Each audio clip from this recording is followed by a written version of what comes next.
you'll see in the debates, both in 2008 and this year, Ron Paul is talking about M3 and T-bills and inflation and monetary policy in the Fed, and Romney and McCain and them are just looking at him with blank stares, and they're smiling. They're sitting there smirking because they're like, I have no idea what he's talking about. They're just like, there he goes. He's just so above and beyond their heads. I mean, these guys are morons. So I'll get these last two callers out. Bobby in Canada? Oh, hey, I'm California. Sorry. Yeah, it's okay. Listen, I am a big, huge Ron Paul supporter. I would never donate 1 penny to a politician, but if I was going to give money, it'd be to Ron Paul. You guys seem like you're big Ron Paul supporters, so I'm going to feel a little bit guilty asking you this, especially since you seem nice so far, but I got to put this out there. Do you guys realize that you do more to hurt him than help him? By talking about what? For example, one of the knocks that people use against Ron Paul, because they can't come up with what they can, is that they say he has nutty conspiracy theory-driven supporters. And you guys are on a network that's conspiracy theory nutty-driven. Scott Horton is a guest on the show, and I am substituting, and which conspiracy, well, I don't even have time to get into all of it, but, I mean, I definitely would like to, but I have 4 minutes and one other caller and something to plug into. But you can't do guilt by association. That's my quick answer. But you're going to hurt him. I don't think I'm hurting Ron Paul whatsoever. I don't think people say, "Well, Ron Paul supporters are extreme. Ron Paul's extreme." You know, it's because of people like you and your callers. What kind of conspiracy are you saying is so nuts? You know, you're on a Jew-hating network. I do not hate Jews, and I don't think this is a Jew-hating network. You're on a network that hates Jews. A Jew-hating network. You realize that? Come on. I do not agree with that at all. But you're on the network. What? So what? I'm on the network subbing for somebody. They do not hate Jews. It's not an anti-Semitic network. That's ridiculous.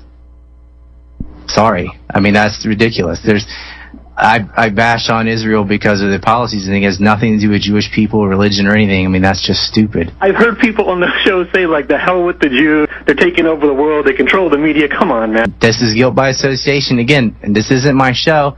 And you can take it up with Rivero, who is Jewish himself, by the way. I mean, it doesn't matter. That's ridiculous. I'm sorry, dude. I have another caller, Dan in Texas. Then he gets a call from a guy going, well, you're on an anti-Semitic network. You know, that's like saying, that's like, is everybody down with child molestation? If you happen to go to a church that you find out your preacher years later has been molesting children, does that make you a child molester yourself, guilt by association? I wish that guy'd call in to my show. I really did. All right.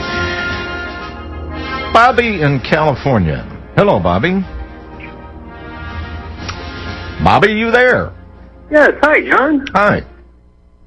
Yeah, no, I heard your nice invitation to come back on, so I thought I'd give it a chance, and I'm not scared to stay away. Okay, well, and which one were you? That were just a bunch of conspiracy theorists that are hurting Ron Paul, or were the anti-Semitic network? All the above, actually. Oh, really? Why are we conspiracy theorist network and specific things? I've heard specific things from radio hosts such as this: the hell with the Jews.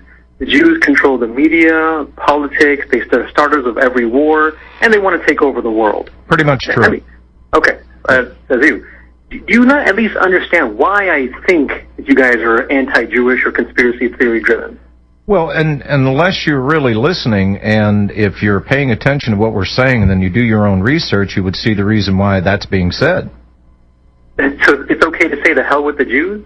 Well, it's kind of like an activity, and I know Robbie is just chomping at the bit to get on this one because he brings in Chuck Carlson all the time, right. and Chuck Carlson is a Christian pastor, and he's not one of these Hagee Israel, you know, they're the promised land people and all of that stuff.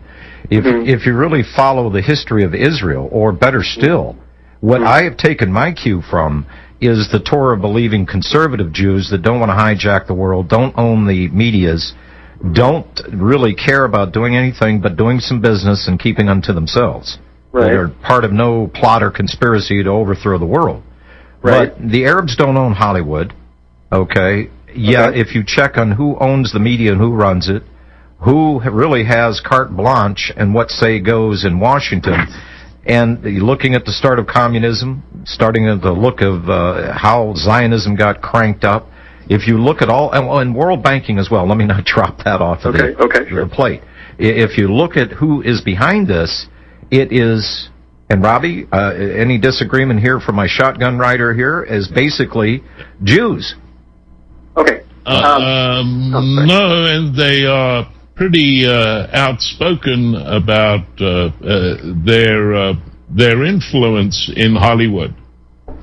As a matter of fact, it's been the topic du jour of late because of a book that was released by a Hollywood producer called Arnon Mikan. Book's entitled Confidential: The Life of Secret Agent turned Hollywood Tycoon. Arnon, producer of many Hollywood blockbusters, Pretty Woman, L.A. Confidential, and in the book he points out that he was in fact an agent for the Israeli military.